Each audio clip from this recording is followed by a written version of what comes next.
नमस्कार, स्वदेश न्यूज देख रहे हैं आप। मैं हूं आपके साथ अभिजीत तिवारी। गौ संवर्धन और पर्यावरण संरक्षण, गौकास्ट से होली का दहन। जब परंपरा सकारात्मक दिशा में बदलती है तो भविष्य भी सुरक्षित होता है। इसी को ध्यान में रखकर मध्य प्रदेश सरकार ने 2026 की होली के लिए स्वच्छ और स्वस्थ होली अभियान को जन अभियान बना दिया है, जिसमें होलिका दहन में लकड़ी की जगह गोबर से बनी लकड़ी यानी कि गौकास्ट के इस्तेमाल को बढ़ावा देने का संकल्प लिया गया है। मुख्यमंत्री डॉक्टर मोहन यादव की पहल के बाद शुरू किए गए इस अभियान का मुख्य मकसद पर्यावरण संरक्षण और पेड़ों की कटाई को रोकना है और इस बार भी मध्य प्रदेश में गौकास्ट से होलिका दहन किया जाएगा। इसके लिए सरकार हर जिले में पर्यावरण अनुकूल गौकास्ट से होलिका दहन करने वाली समितियों को विशेष पर्यावरणीय होलिका दहन पुरस्कार से सम्मानित करेगी। सार्वजनिक होलिका दहन करने वाली संस्थाओं के लिए तहसील, नगरीय निकाय और पंचायत स्तर पर निःशुल्क पंजीकरण कराना अनिवार्य किया गया है। साथ ही जिला प्रशासन होलिका दहन स्थलों का भ्रमण कर लकड़ी की जगह गौकास्ट और उपलों के इस्तेमाल के लिए आयोजकों को प्रोत्साहित करेगा और जो संस्थाएं पूरी तरह से गौकास्ट आधारित होलिका दहन करेंगी उन्हें जिला स्तर पर सम्मानित किया जाएगा और मुख्यमंत्री की ओर से प्रशस्ति पत्र दिया जाएगा। साथ ही प्राकृतिक और हर्बल रंगों से होली खेलने, जल संरक्षण करने, पशु पक्षियों पर रंग न डालने के संकल्प के साथ उत्सव मनाने के लिए नागरिकों को प्रेरित किया जाएगा। वहीं सरकार गौशालाओं को आत्मनिर्भर बनाने के लिए गौकास्ट मशीनें दे रही है, जिससे पर्याप्त मात्रा में गौकास्ट तैयार हो सके। सीएम डॉक्टर मोहन यादव ने कहा है कि इस होली पर आइए एक पर्यावरण अनुकूल कदम उठाएं, लकड़ी की जगह गौकास्ट को उपयोग करें। वहीं लकड़ी जलाने से पेड़ों की कटाई बढ़ती है, जबकि गौमाता के गोबर से बनी गौकास्ट प्राकृतिक, शुद्ध, सुरक्षित और पर्यावरण के लिए बेहतर विकल्प है। आइए मिलकर हरियाली बचाएं और स्वच्छ जिम्मेदार होली मनाएं। तो मध्य प्रदेश की सरकार, मुख्यमंत्री डॉक्टर मोहन यादव ने ये निर्णय लिया है कि जो भी संस्थाएं होलिका दहन करेंगी, गौकास्ट से होलिका दहन करेंगी, उन्हें सम्मानित किया जाएगा, प्रशस्ति पत्र दिए जाएंगे। साथ ही जो रंगों का इस्तेमाल होली के दौरान होता है, अगर हर्बल रंगों का इस्तेमाल करेंगे तो पर्यावरण भी उससे सुरक्षित रहेगा और लोगों की सेहत पर भी किसी प्रकार का जो दुष्प्रभाव है वो नहीं पड़ेगा। तो इसको लेकर भी जागरूकता अभियान चलाने की बात कही जा रही है। वहीं मध्य प्रदेश के कई ऐसे इलाके हैं जहां पर हर्बल रंग भी बनाए जा रहे हैं, तो इस पर कुछ प्रतिक्रियाएं भी आई है, हम आपको सुनवा देते हैं। गाय के गोबर की लकड़ी गोकास्ट, जिसका उपयोग होलिका दहन में विगत कई वर्षों से किया जा रहा है और मैं बहुत हर्षित हूं कि मध्य प्रदेश के माननीय मुख्यमंत्री डॉक्टर मोहन यादव जी द्वारा एक आदेश पारित किया गया है कि मध्य प्रदेश के सभी जिलों के अंदर जहां जहां ये अवेलेबल है वहां पे गोकास्ट से होलिका दहन हो। तो मैं उनका आभार व्यक्त करता हूं माननीय मुख्यमंत्री जी का। ये गाय के गोबर की लकड़ी गोकास्ट से जब होलिका दहन होगा तो इसका सबसे बड़ा जो हमारा उद्देश्य है कि गौमाता के संरक्षण, गौमाता के संवर्धन तथा पेड़ों को कटने से बचाने के लिए, वनों को कटने से बचाने के लिए, गौशालाओं को आत्मनिर्भर बनाने के लिए इस गोकास्ट को पूरे मध्य प्रदेश की जनता को अपनाना है। आज मध्य प्रदेश के माननीय मुख्यमंत्री डॉक्टर मोहन यादव जी भी हमारे साथ खड़े हो गए हैं। हमको गौमाता को बचाना है और गाय के गोबर की लकड़ी गोकास्ट से हमको होलिका दहन करना है। गाय के तो चलिए आज इसी विषय पर करेंगे चर्चा, लेकिन उससे पहले परिचय करवा देते अपने मेहमानों से। हमारे साथ डॉक्टर भुवनेश्वर गर्गी जुड़ गए, आपका बहुत स्वागत है। साथ ही हमारे साथ सामाजिक कार्यकर्ता माही भजनी जी जुड़ गई, आपका भी बहुत स्वागत है। साथ ही सामाजिक कार्यकर्ता मीता वाधवा जी हमारे साथ जुड़ गई, आपका भी बहुत स्वागत है। मैं चर्चा की शुरुआत मीता जी से करूंगा। मीता जी, देखिए, एक बड़ा अलग सा फैसला लिया गया है क्योंकि पर्यावरण को लेकर लगातार कई बार ऐसी बातें कही जाती है कि पर्यावरण को नुकसान होता है, पानी बचाने की बात कही जाती है, लोगों की सेहत को लेकर तमाम सारी बातें कही जाती हैं और विशेषकर इस बार मुख्यमंत्री डॉक्टर मोहन यादव ने कहा है कि गौकास्ट से होली मनाएं और जो महिला सहायता समूह है वे भी अब इस मुहिम में शामिल हो रही हैं, हर्बल रंग बनाए जा रहे हैं। सरकार की इस मुहिम को कैसे देखती हैं? बहुत अच्छा लगा कि जो इतने सालों से गौकास्ट से होली मनाई जा रही है उसको इस बार सरकार ने एक्नॉलेज किया और उसको उसमें मतलब साथ देने के लिए जनता के साथ सामने आए। पर क्योंकि मैं कोर टीम मेंबर हूं तो मैं सच्चाई बताना चाहूंगी सिर्फ, तो उसी से आपको समझ में आ जाएगा कि कितना डुएबल है। ये काम अभी आपने थोड़ी देर पहले साइंटिस्ट भैया का के बारे में मतलब उनके मुंह से सुना है, उन्होंने ही एक्चुअली इसकी शुरुआत करी है। इस होली की तैयारी करीब दिसंबर से चल रही है, जहां पे 15 से 16 सेंटर में गौकास्ट बनते हैं। पिछले साल करीब 4,800 क्विंटल का कंजम्पशन हुआ था, तो इस बार करीब करीब 6,000 क्विंटल का कंजम्पशन का टारगेट लेके ये काम हो रहा है। डिस्ट्रीब्यूशन शुरू हो चुकी है। जहां जहां हमारे सेंटर्स हैं, करीब 20 से 25 सेंटर हैं, हम लोगों को दे दिए जाते हैं और उस सेंटर की रिस्पॉन्सिबिलिटी हमारी होती है। तो ये जो मैं आपको फिगर्स और ये जो मैं आपको काम बता रही हूँ, मैं सिर्फ भोपाल की बात कर रही हूँ, हम पूरे मध्य प्रदेश की बात कर रहे हैं और हम आज होली से सिर्फ 4 दिन पहले हैं बस।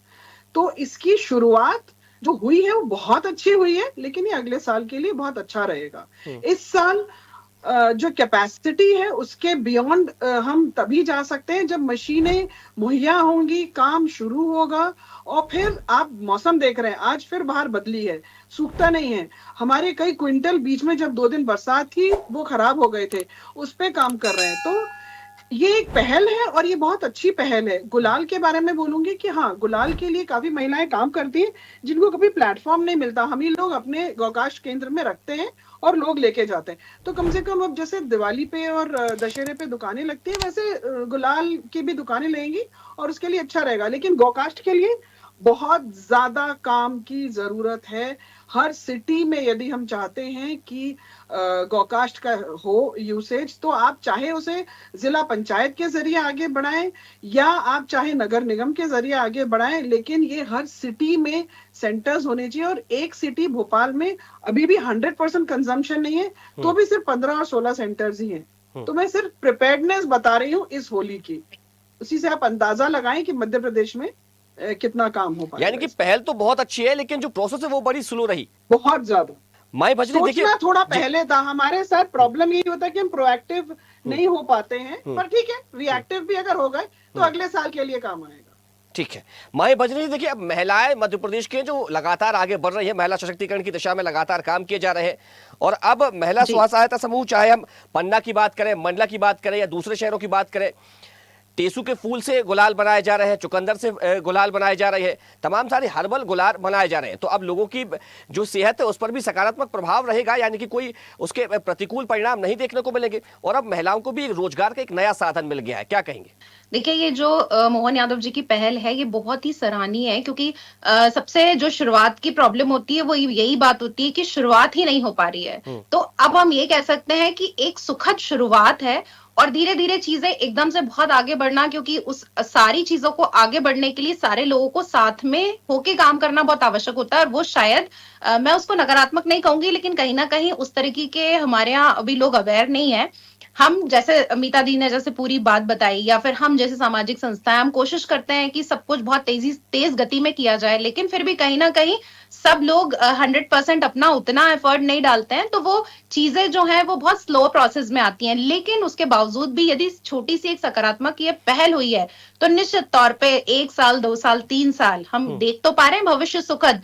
अभी तक जो हम देखते थे वो तो हम देख ही रहे हैं कि किस तरीके से कटाई होती थी पेड़ों की, या जो भी हो रहा है सारी चीजें। तो अब कहीं ना कहीं एक पॉजिटिव फ्रेम में वो चीजें स्टार्ट हो गई हैं, और मैं इसके लिए मोहन यादव भाई साहब का बहुत शुक्रिया भी अदा करूंगी। हम सब सामाजिक संस्थाओं की तरफ से, सामाजिक कार्यकर्ताओं की तरफ से एक अच्छी शुरुआत हुई है, लेकिन इसके साथ ही सारे जो लोग हैं समाज के, उन लोगों को भी अब बहुत स्पीड के साथ आगे आना पड़ेगा यदि हम अपने मध्य प्रदेश का या अपने भारत का भविष्य अच्छा चाहते हैं तो। ठीक है जी। डॉक्टर भुवनेश्वर जी, पहले होली को लेकर, होली के बाद से तमाम सारी ऐसी खबरें आती थी कि लोगों की आंखों में जलन हो रही है, किसी को कोई बीमारी का सामना करना पड़ गया, होली के रंग रिएक्शन कर गए हैं, चेहरे पर तमाम तरह की उनकी परेशानियां आ गई हैं। लेकिन अब अगर हर्बल होली हम खेलेंगे, इसके क्या सकारात्मक परिणाम देखने को मिलेंगे और कितनी अच्छी ये होली रहने वाली है? नहीं, देखिए, सबसे पहले तो अपने सभी दर्शकों को और साथी प्रवक्ताओं को, आपको, हमारे पूरे देश भर को मैं सात्विक होली की बधाई और शुभकामनाएं देना चाहता हूं।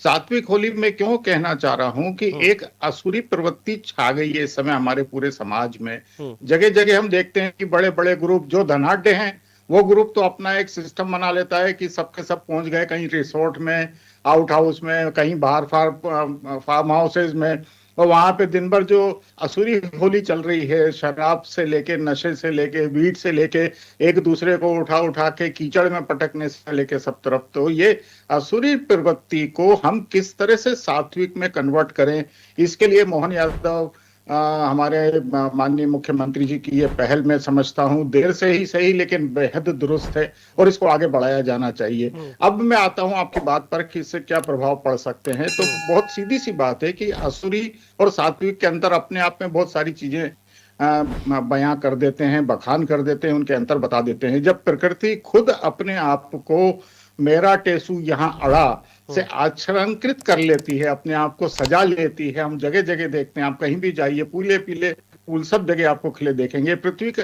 जब ये पृथ्वी श्रृंगार कर सकती है, प्रकृति अपने आप को निखार सकती है, तो इंसान क्यों इतना निकृष्ट हो गया है कि वो पेड़ उजाड़ने से लेके पेड़ जलाने से लेकर, देखिए होली का त्योहार एक तरह से फागुन जो हम बात करते हैं, जब जगह के जगह हमारा कृषि प्रधान देश है, जब जगह जगह फसलें पक चुकी होती है, उनको लाने के लिए घर में सफाई करना होती है जहां पर कृषि उत्पाद रखे जाते हैं, तो ये सब कचरा जलाने की प्रवृत्ति, एक तरह से सफाई की प्रवृत्ति धीरे धीरे कालांतर में प्रवृत्ति में चलती चली गई कि जो करना जरूरी होता था। अब इस हमारी फसल को, कृषि उत्पादों को, जो हम कृषि प्रधान देश हैं, तो उसमें हमारे मतलब जानवरों का, जिसमें गाय बैल, इनका बेहद जबरदस्त योगदान रहा है और हमने उनको नकार दिया, तो आज वो सड़कों पर कचरा खाती हुई घूमती दिखती हैं। ये कितना दुर्भाग्यपूर्ण है कि हम उनके लिए कुछ नहीं कर पा रहे और हम उन्हीं का दूध लेकर पी रहे हैं जो ऑक्सीटोसिन इंजेक्शन लगा लगा के ठूस के उनका निकाला जा रहा है। तो आपकी संतान, आपकी प्रवृत्ति, आपकी जनरेशन कहाँ जाएगी? फिर हम देखते हैं कि नकली रंगों को, जिस तरह से आज केमिकल रंगों का बोलबाला हो गया है, तो ये आंखों में जाता है तो कितने मरीज हमारे पास कॉर्निया खराब लेकर आते हैं, या चमड़ी पे तो उसका प्रभाव पड़ना ही पड़ना है। लेकिन अगर ये बहुत ज्यादा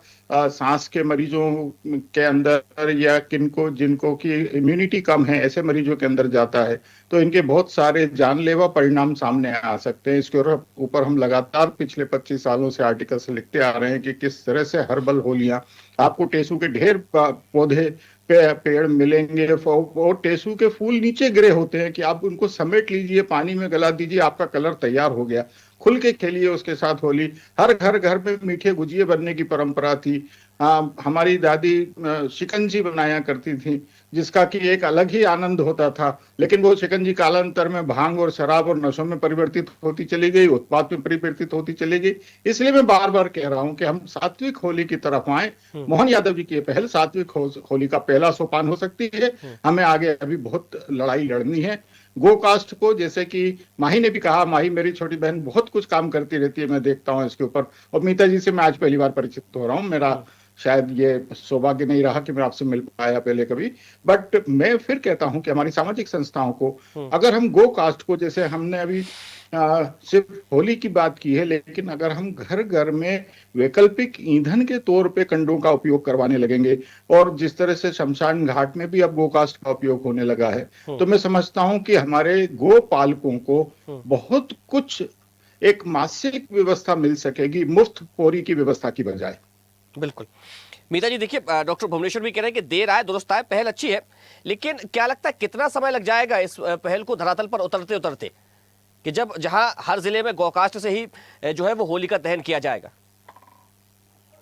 ये अगर जो कदम अभी बढ़ाया है, इस कदम को अगर हम पीछे ना लें तो अगले साल, अभी तो सिर्फ भोपाल में ही 5,000 क्विंटल 6,000 क्विंटल के कंजम्पशन हो रहे हैं। हर शहर में इतना कंजम्पशन इजीली हो सकता है, क्योंकि डॉक्टर योगेंद्र सक्सेना जी, जिन्होंने इसको पूरा बनाया है, इनको इसके सारे टेस्ट और ये सब करते करते पिछले कई सालों में उन्होंने उसको, आज के डेट में जो विश्राम घाट में इसका कंजम्पशन है वो इतना ज्यादा बढ़ गया है, दिल्ली में, जयपुर में, बल्कि यहाँ बनारस में भी उन्होंने जाके जो इंट्रोड्यूस किया है। तो पहले सब कंडे से किया जाता था दाह संस्कार, उसके बाद किन्हीं कारणों से लकड़ी का भी इंट्रोडक्शन हुआ, लेकिन फिर उसके बाद अब लोग सोचते हैं कि गौकाष्ठ तो बिल्कुल ही यूज नहीं करना है। लेकिन आज के डेट में पिछले इतने सालों में बहुत बदलाव आया है। तो अगर हमने जो अभी हमारे चीफ मिनिस्टर साहब ने मतलब मुख्यमंत्री जी ने जो कदम उठाए, अब जो फोर्स लगेगा वो बिल्कुल मतलब डबल इंजन फोर्स हो जाएगा, क्योंकि अभी तक तो एक ग्रुप कर रहा होता था और हम लोग जगह जगह जाके इसको प्रमोट कर रहे होते थे, लेकिन अब पूरे मध्य प्रदेश में इसका इम्प्लीमेंटेशन रहेगा। और ना ही होली की ही बात नहीं करूंगी, विश्राम घाट में सब जगह इसका इम्प्लीमेंटेशन रहेगा। छोटे लोग हमारे पास आते हैं इस बार मतलब हवन के लिए भी लेके जाते हैं कि आप हमें हवन के लिए भी दीजिए। तो बहुत छोटी छोटी कंजम्पशन से अवेयरनेस बढ़ेगी, ज्यादा से ज्यादा लोग इसमें इन्वॉल्व होंगे। माही जी देखिए, बहुत सारी ऐसी ई कॉमर्स साइट्स हैं जहां पर गौकास्ट और उपले बेचे जा रहे हैं, आप ऑनलाइन भी उनको खरीद सकते हैं। तो जब कोई चीज अर्थ से जुड़ जाती है तो लोग लाभ कमाने के लिए एक व्यापार भी शुरू कर देते हैं। तो जब गौकास्ट की मांग बढ़ेगी तो पशुपालन भी बढ़ेगा। तो क्या इस दिशा में भी लगता है कि अब ज्यादातर जो गौशाला है वो समृद्ध होती नजर आएंगी और जो किसान है और जिस प्रकार से गायों की जो स्थिति है अब वो सुधरती हुई नजर आएगी? जी बिल्कुल, जैसे कि डॉक्टर भुवनेश्वर गर्ग जी ने बताया कि जैसे कहते हैं ना कि आसुरी प्रवृत्ति जब बहुत ज्यादा व्याप्त हो जाती है तो कहीं ना कहीं प्रकृति भी अपना स्वरूप दिखाने की कोशिश करती है। तो वैसे ही अब हो रहा है हमारे वर्तमान समय में कि स्थितियां वैसे ही पुरानी तरीके से धीरे धीरे आ रही हैं। और जो पाश्चात्य संस्कृति है वो हालांकि बहुत तेजी से भी चारों तरफ अपना प्रसार प्रचार कर रही है, लेकिन उसके बावजूद भी हमारे धर्म संस्कृति और परंपरा है जो वो फिर से अपने पैर फैलाने की कोशिश कर रही है, और उसी की दिशा में बहुत अच्छा कदम है। और मैं बार बार मुख्यमंत्री जी को धन्यवाद करूंगी, क्योंकि निश्चित तौर पर इससे गौशालाओं का भी विकास होगा, हमारी जो भी महिलाएं काम कर रही हैं, और निश्चित तौर पर ये एक व्यापार की तरह भी बहुत अच्छे से बढ़ेगा। और घर घर में यदि इस तरीके से गौकाष्ठ का प्रयोग किया जाएगा तो खुद सोचिए ना कि आप देवी कहा जाता है, उन्हें माता कहा जाता है, गौ माता कहा जाता है, यदि उन्हीं की चीजों को हम इस्तेमाल करेंगे तो हमारे घर में जो एक सकारात्मक ऊर्जा का भी संचार होगा। और ये चीजें एकदम नहीं होती हैं, इन सब चीजों को अच्छा समय आने में भी कहते हैं कि समय लगता है। तो धीरे धीरे शुरुआत हो रही है। हम आप जैसे सब लोग इसको और ज्यादा हमारी संस्कृति को, विरासत को और कर रहे हैं, अच्छा करने का प्रयास कर रहे हैं। और मुझे ऐसा लगता है कि समय थोड़ा लगेगा, लेकिन हम निश्चित तौर पर अपने वही प्राचीन भारत और संस्कृति को प्राप्त करेंगे जो हमारा देश पहले था। माही जी कहते हैं कि एक पहल के कई परिणाम देखने को मिलते हैं। तो जब गौकास्ट की डिमांड बढ़ेगी, पशु आपको पालने पड़ेंगे, उनको देखरेख करनी पड़ेगी, और मुख्यमंत्री ये भी कह रहे हैं कि हमें जो है वो दूध का उत्पादन भी बढ़ाना है। तो अब गौकास्ट के बहाने अब दूध का उत्पादन भी बढ़ता हुआ नजर आएगा फिर तो। जी, तो ये तो बहुत अच्छी बात है ना, दूध का उत्पादन भी यदि बढ़ेगा तो ये तो बहुत अच्छी बात है। बिल्कुल। देखिए ना, जिस तरीके से बहुत सारी चीजें मतलब कहीं ना कहीं व्यापार में भी हम देखें तो अब मदिरा की अगर मैं बात करूं तो शराब की दुकानें कितनी सारी खुल रही हैं, हर जगह ही खुली रहती हैं। अब उन्हीं की जगह पे यदि दूध का उत्पादन हो, मतलब ये एक बहुत सही तौर पर होने वाली चीजें नहीं है, लेकिन फिर भी यदि मान के चलिए कि यदि कुछ ऐसा होता है, ये इन चीजों को खत्म करके हम अपने संस्कृति विरासत वाली चीजों को ज्यादा कहना चाहिए स्पीड में बढ़ा पाए, तो निश्चित तौर पे हमारा देश आगे बढ़ेगा। और जो भी ये छोटे छोटे प्रयास हैं, ये कहीं ना कहीं अच्छी दिशा की ओर लेके जाने का ही एक सिलसिला शुरू हो गया है अब। ठीक है डॉक्टर भुवनेश्वर, देखिए अभी कहा जा रहा है कि तमाम सारे विश्राम घाटों पर भी इनका उपयोग होना चाहिए, होली में भी उपयोग होना चाहिए। लकड़ी से जो धुआं निकलता है और कंडों का, उपलों का जो धुआं निकलता है, इन दोनों में क्या अंतर होता है और मानव जीवन के लिए दोनों का क्या प्रभाव पड़ता है? देखिए, कंडे या गोबर की महत्ता तो हमारे घर में सूर्योदय के साथ शुरू हो जाती है कि जब पहले महिलाएं पूरे परिश्रम के साथ कुआं लीप कर, घर का चौका लीप कर, आंगन बुहार कर जब वो पानी भर के लाती थी तो उसकी शुद्धता के तो मैं समझता हूँ कोई पैमाने हैं ही नहीं। और इसी तरह से जब हम कंडे का हमारे यज्ञों में, हवन में, सब जगह पर हम उसका उपयोग करते हैं तो उससे जो एक सात्विक वातावरण तैयार होता है, उससे जो कीटाणु मरते हैं वो सब अपने आप में एक बेहद विशाल साइंस है जो एंशिएंट, बहुत पुराने प्राचीन कालों से हमारे यहाँ चली आ रही है। और अब वेस्टर्न वर्ल्ड भी उन सब चीजों की तरफ लालायित हो रहा है, उसकी तरफ अग्रसर हो रहा है और उसको अंगीकार करने की कोशिश कर रहा है। जब हम लकड़ी का इस तरह से दुरुपयोग करते हैं तो हम कहीं भी देखें कि सबसे पहले तो हम एक वो व्यवस्था नष्ट करते हैं जो धरती के जल को आपके सतह तक लाने का काम करती है। पेड़ बहुत बड़े पानी के स्रोत स्रोत होते हैं वो आपके ग्राउंड वाटर को बचा के रखने की कोशिश करते हैं। हम हमारे भोपाल में ही देखें तो जितने ऑक्सीजन देने वाले, जितने पानी का संचय करने वाले पेड़ हैं, पीपल, बरगद, नीम या जामुन या इस तरह के जामुन की लकड़ी को तो ये कहते हैं कि आप टंकी में डाल दीजिए, पानी साफ रहेगा। तो वो सब नष्ट करके हमने सजावटी पेड़ों की तरफ, यूकलिप्टस जैसे पेड़ों की तरफ, जो बिल्कुल किसी काम के नहीं है, ना उसके नीचे छाया मिलती है, ना उससे गरीब का, जानवर का पेट भरता है, ना उससे वातावरण को ऑक्सीजन मिलती है, और पानी वो पूरा सोख ले जाता है। तो ये व्यवस्थाएं जो हमने कालांतर में अपना ली, इससे प्रकृति का जितना नुकसान हुआ है, ये आपके सारे सिस्टम को चौपट कर रहा है। क्योंकि आज दिल्ली का उदाहरण सामने पड़ा हुआ है, घर घर में ऑक्सीजन कॉन्सेंट्रेटर लग गए हैं। आप क्या कर लेंगे ऑक्सीजन कॉन्सेंट्रेटर से? आपको जाना तो बाहर ही पड़ेगा ना। और दूसरी बात कि फेफड़ों के बीमारियों का ही नहीं, कैंसर का प्रतिशत इतना अधिक बढ़ गया है दिल्ली एनसीआर में कि ये डॉक्टरी सारी सम्मेलनों में बेहद चिंतनीय रूप से उसको लेबल किया जाता है कि आखिर ये कहां जाके रुकेगा अगर इसके ऊपर रोक नहीं लगाई गई तो। लेकिन इंसान है कि मानने जी होते। जी देखिए, समय हो गया, इस चर्चा को यही विराम देना पड़ेगा। हमारे साथ जुड़ने के लिए डॉक्टर भुवनेश्वर गर्ग जी आपका बहुत शुक्रिया, माही बजरी जी आपका बहुत धन्यवाद, मीता बादवा जी आपका भी बहुत धन्यवाद। तो मध्य प्रदेश की सरकार ने एक पहल शुरू की है जिसमें अब होलिका दहन लकड़ियों की जगह गौकास्ट से करने की अपील की गई है, और इसको लेकर तमाम तरह की सुविधाएं भी मध्य प्रदेश की सरकार की ओर से उपलब्ध कराई जा रही हैं। साथ ही गौशालाओं को भी मशीनें दी जा रही हैं जिससे गौकास्ट बनाया जाए और लकड़ी का उपयोग कम से कम किया जा सके, और उसमें गौकास्ट की जो है वो मात्रा बढ़ाई जाए होलिका दहन में, ताकि पर्यावरण का संतुलन भी बना रहे, पर्यावरण को किसी प्रकार का कोई नुकसान भी ना हो। साथ ही हर्बल रंगों का प्रयोग करने का, उपयोग करने के लिए भी अपील सभी से की गई है। फिलहाल इस चर्चा में इतना ही। देखते रहिए स्वदेश न्यूज, सबसे पहले देश। देखते रहिए स्वदेश न्यूज। अगर आप इस वीडियो को सोशल मीडिया हैंडल फेसबुक या इंस्टाग्राम पर देख रहे हैं तो हमें फॉलो करें, अगर यूट्यूब पर देख रहे हैं तो सब्सक्राइब करें और बेल आइकन दबाना ना भूलें।